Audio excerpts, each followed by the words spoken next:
Est-ce que cette tendance observée ces derniers mois se confirme? Oui, bonjour. Alors effectivement, cette tendance, elle se confirme. On a de fortes chances pour qu'elle se maintienne d'ailleurs encore quelques temps, dans la mesure où, comme vous le savez, pendant la période du Covid, on a connu une forte augmentation des prix qui doivent maintenant se réajuster. On a connu une baisse importante des volumes l'année dernière, en 2023, et de manière assez systémique, la baisse des prix suit celle des volumes. Et tant que le marché n'aura pas retrouvé un petit peu de couleur, il est probable que ces prix continuent à se tasser un peu. Quels sont les secteurs où la baisse est la plus forte? Alors pour le moment, c'est un peu difficile de déterminer vraiment des secteurs. Les baisses, elles sont plutôt disparates puisque la baisse des prix est pour le moment assez récente.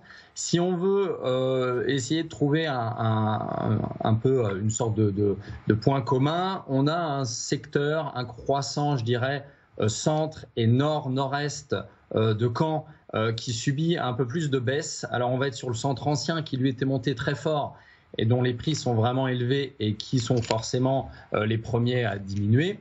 Et puis, tout le secteur université, on va avoir le Calvaire Saint-Pierre, Saint-Gilles et la Pierre-Eusée, si on va même un peu plus loin. Donc, tout ce secteur nord-nord-est qui subit pour le moment les baisses les plus importantes.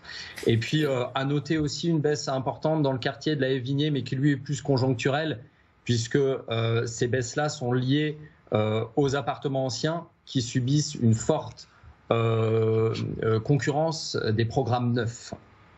Ouais, moins 14% hein, dans le secteur dans le quartier de la Haie-Vignée à Caen. De quel type de logement parle-t-on en règle générale sur ces différents secteurs?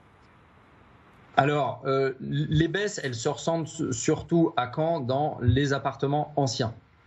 En ce qui concerne les maisons, comme ce sont des produits qui sont encore un peu plus rares, en tout cas intramuros, et qui font encore l'objet de beaucoup de convoitises, les maisons, elles, pour l'instant, subissent des baisses qui sont un peu plus faibles. Donc plutôt les appartements anciens qui souffrent, et le volume de transactions le plus important dans les appartements anciens concerne plutôt les T2, T3, donc 2 à 3 pièces principales.